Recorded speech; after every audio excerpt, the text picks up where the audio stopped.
Meus irmãos, vamos então meditar na palavra do Senhor.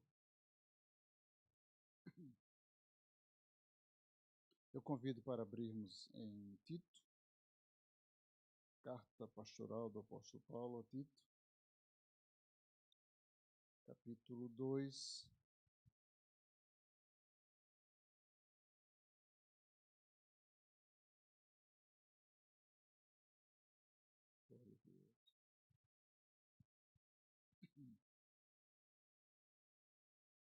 Tito 2, versículos 11 até o versículo 13. Apenas 3 versículos.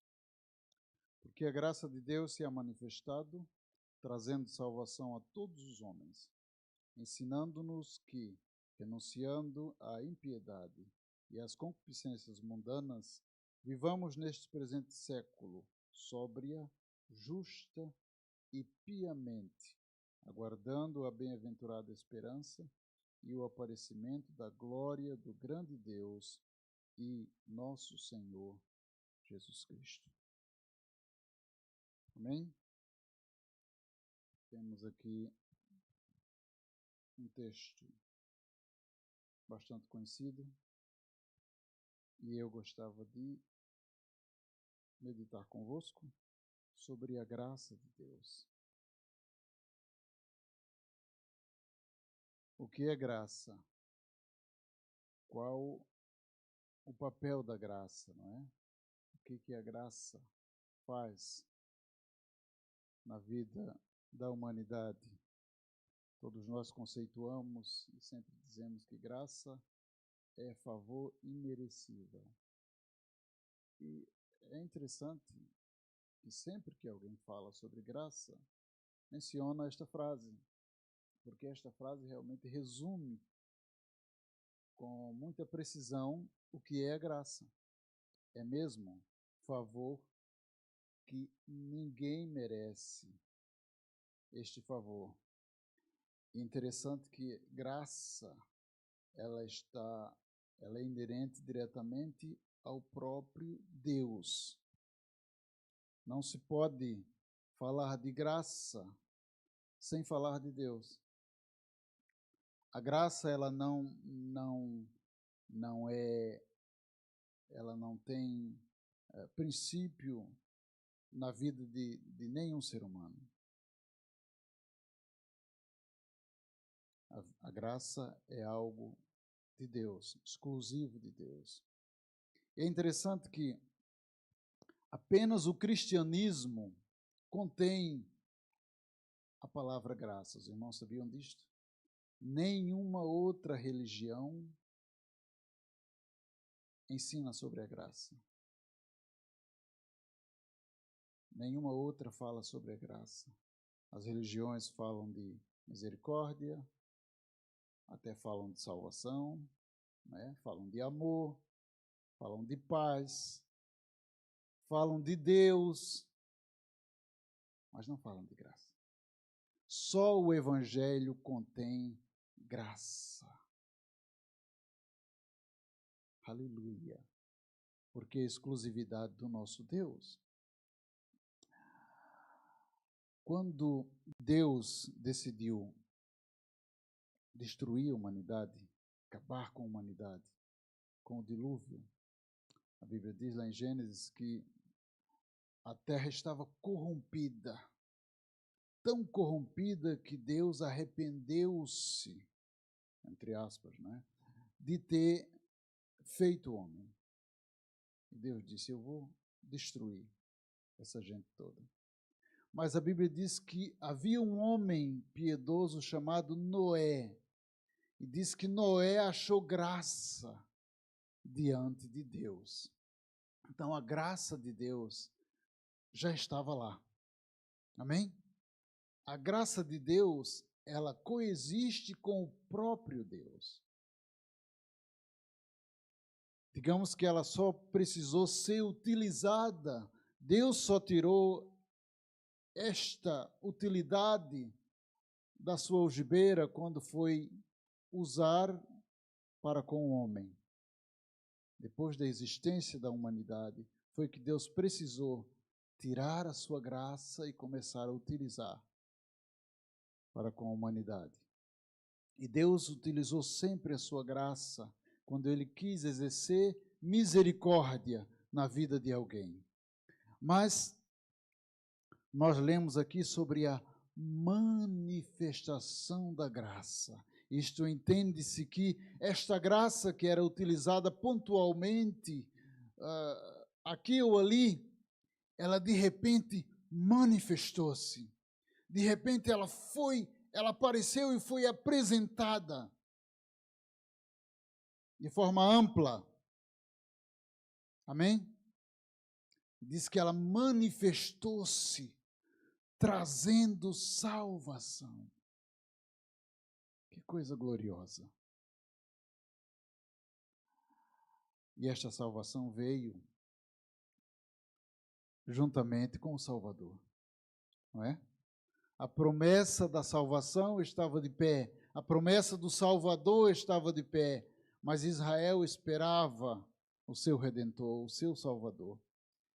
E quando Jesus apareceu, então Paulo escreve que a graça foi manifestada juntamente com o Salvador, trazendo salvação a todos os homens. Quando diz que a graça traz salvação a todos os homens, isto não está a falar da totalidade dos homens, mas está a dizer que a graça não exclui ninguém. A graça está acessível para todos. Não quer dizer que todos os homens individualmente foram alcançados pela graça, mas diz que ela está disponível, ela manifestou-se para todos, sem exceção. Todos podem serem alcançados pela graça de Deus. Meus irmãos, o que seria de nós se não fosse a graça de Deus?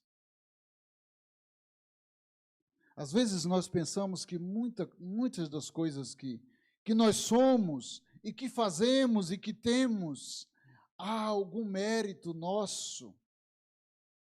Mas eu digo-vos que tudo o que nos acontece no nosso dia, porque nós só vivemos o hoje. Concordam comigo? Só vivemos hoje. O ontem passou e o amanhã não existe. Só vivemos hoje. E o nosso hoje, tudo o que acontece é pela graça de Deus. A não ser que nós não vivamos debaixo da graça. Quem vive debaixo da graça aqui? Então, tudo o que acontece na sua vida e na minha vida é pela graça. Nós levantamos, acordamos, ou seja, acordamos, pomos os pés fora da cama e nos levantamos por causa da graça de Deus. Amém? Andamos, caminhamos, trabalhamos, nos alimentamos, viajamos, tudo por causa da graça de Deus. Se não fosse a graça de Deus, nada disso aconteceria.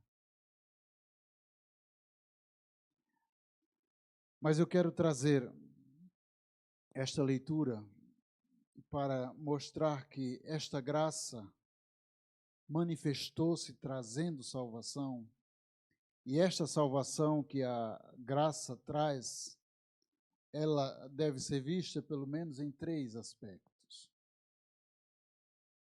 Primeiramente, a salvação que a graça nos traz, ela nos liberta do domínio e do poder do pecado. Porque o homem sem Deus, ele está dominado pelo pecado. Ele está debaixo do poder do pecado. Ele não tem capacidade de vencer o pecado. Porque por natureza, a Bíblia diz que nós somos filhos da ira. Nós estamos debaixo da ira de Deus. Não merecemos nada de bom de Deus, porque nós somos pecadores, inimigos de Deus. Então, tudo que Deus tem para dar a um seu inimigo é a sua ira.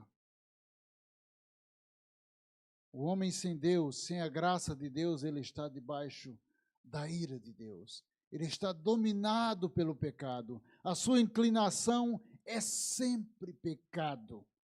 O seu desejo é de viver pecando continuamente.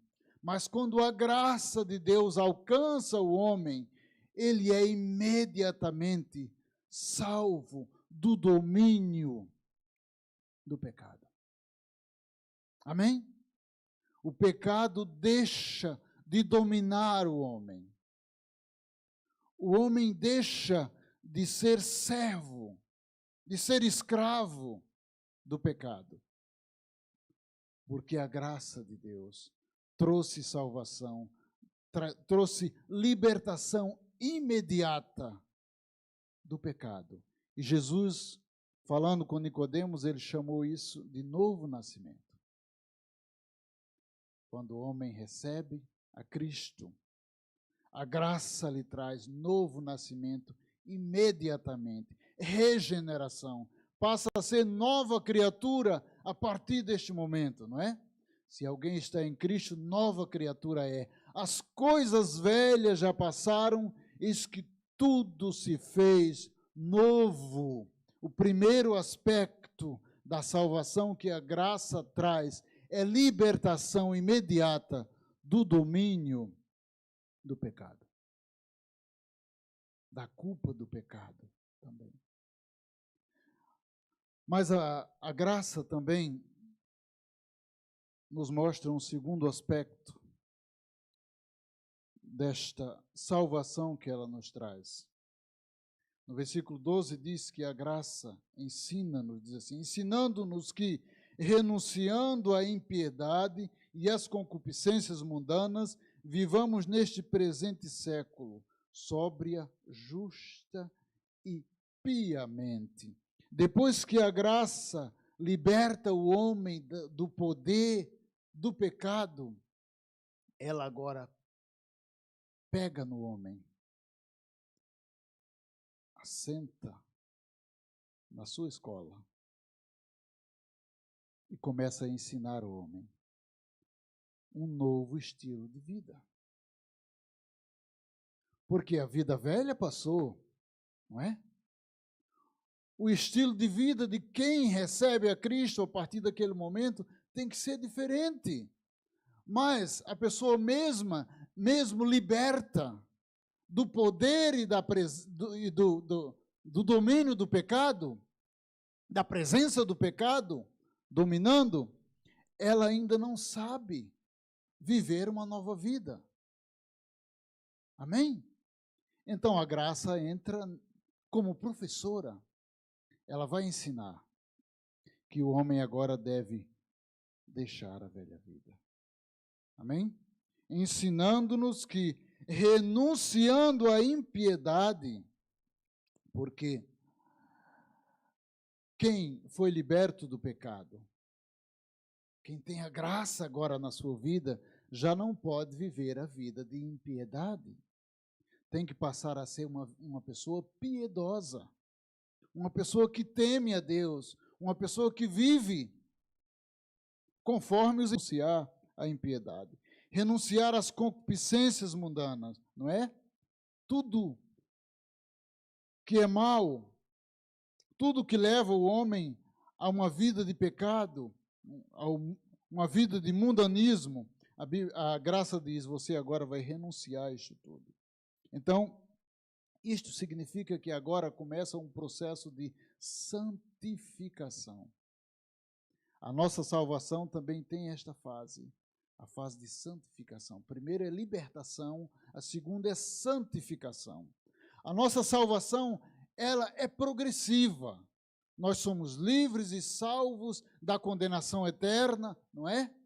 Lá do velho homem, aquela condenação que todos nascem com ela por causa do pecado de Adão, mas agora temos que viver uma salvação progressiva, uma vida de santificação.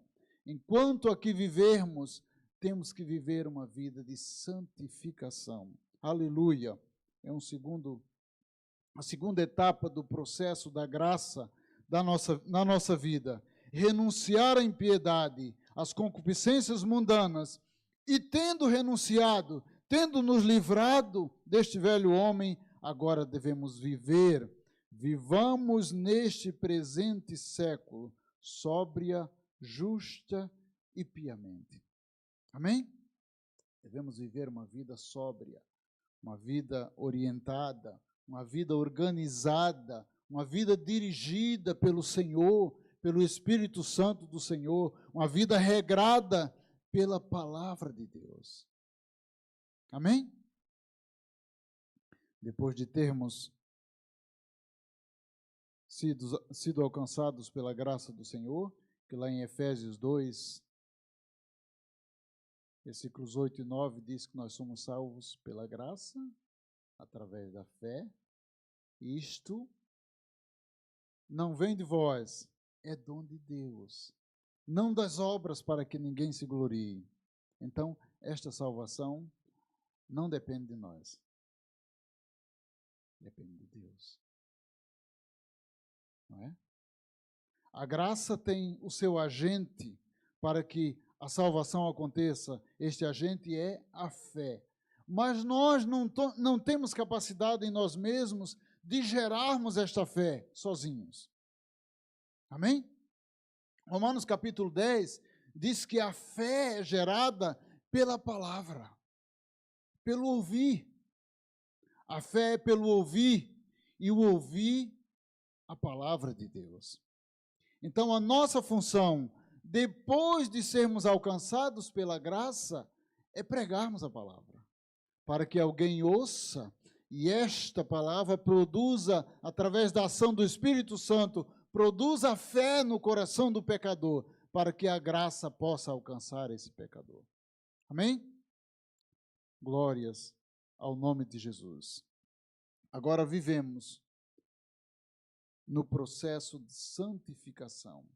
Agora devemos viver uma vida sóbria, devemos viver uma vida justa, não é? Como filhos de Deus, não podemos viver como os injustos, que vivem mergulhados na injustiça, sem temor a Deus, fazendo o que lhe vai na telha. Não. Temos que viver uma vida justa, um novo estilo de vida e uma vida de piedade.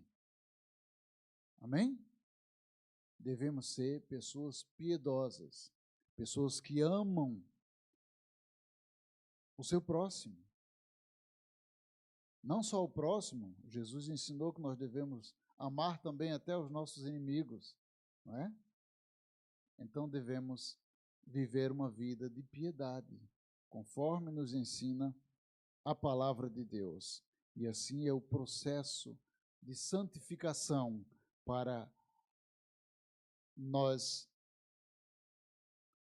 regarmos a nossa salvação. Amém? Bendito seja o nome de Jesus. Mas a graça, ela tem um outro aspecto ainda. Aqui no versículo 13 diz assim: aguardando a bem-aventurada esperança e o aparecimento da glória do grande Deus e nosso Senhor Jesus Cristo. Esta terceira etapa da graça, que não acontece na sua totalidade nesta vida, é chamado de glorificação. Nós, enquanto estamos vivendo uma vida de santificação, nós estamos alimentando a esperança da nossa glorificação. E quando dar-se-á essa glorificação? Quando, depois de termos partido para o Senhor, ou aqueles que estiverem vivos na vinda de Jesus, como está lá em 1 Coríntios, capítulo 15, não é? Nós, os que estivermos vivos, seremos transformados, mas os que tiverem morrido em Cristo, esses ressuscitarão primeiro. E quando isto que é corruptível se revestir da incorruptibilidade, e isto que é mortal se revestir da imortalidade, então cumprir-se-á a palavra que está escrita: tragada foi a morte na vitória.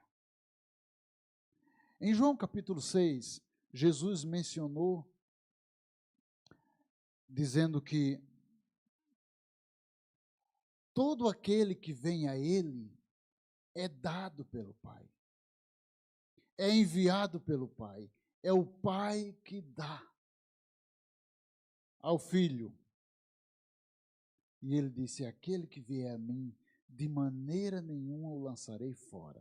Mas ele diz: e eu o ressuscitarei no último dia.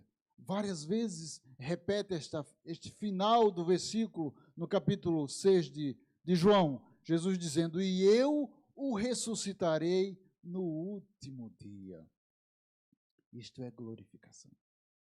Nós ressuscitaremos com um corpo glorificado, semelhante ao corpo de Jesus. Amém? Um corpo imortal. Este é o último processo da graça na vida do salvo, é a glorificação. Eu acredito que Jesus ensinou isso tantas vezes que a Marta, a irmã de Lázaro, ela sabia bem disso, não é? Quando Jesus disse assim: o teu irmão há de ressuscitar. Ela disse: eu sei, Senhor, que ela vai ressuscitar, que ele vai ressuscitar, mas é na ressurreição do último dia. Ela sabia bem que haverá uma ressurreição do último dia. É a ressurreição de todos os salvos, de todas as épocas. Amém? Esta será a glorificação do nosso corpo. Nós teremos um corpo glorioso. Aleluia! É a última fase do processo da graça na vida daqueles que são por ela alcançados. Glória a Deus. Então nós aprendemos que a graça manifestou-se trazendo salvação a todos os homens. Então, primeiro ela libertou do domínio, da culpa, do pecado. Depois ela traz o processo de santificação, que ela liberta também da presença constante do pecado, porque o pecado já não será um estilo de vida daqueles que são alcançados pela graça do Senhor, não é? O pecado pode acontecer como um acidente na vida do crente, mas não será um estilo de vida. Amém? O estilo de vida do crente salvo é santificação, é vida santa, é vida separada do mundo para Deus, vida de comunhão e obediência ao Senhor e à sua palavra.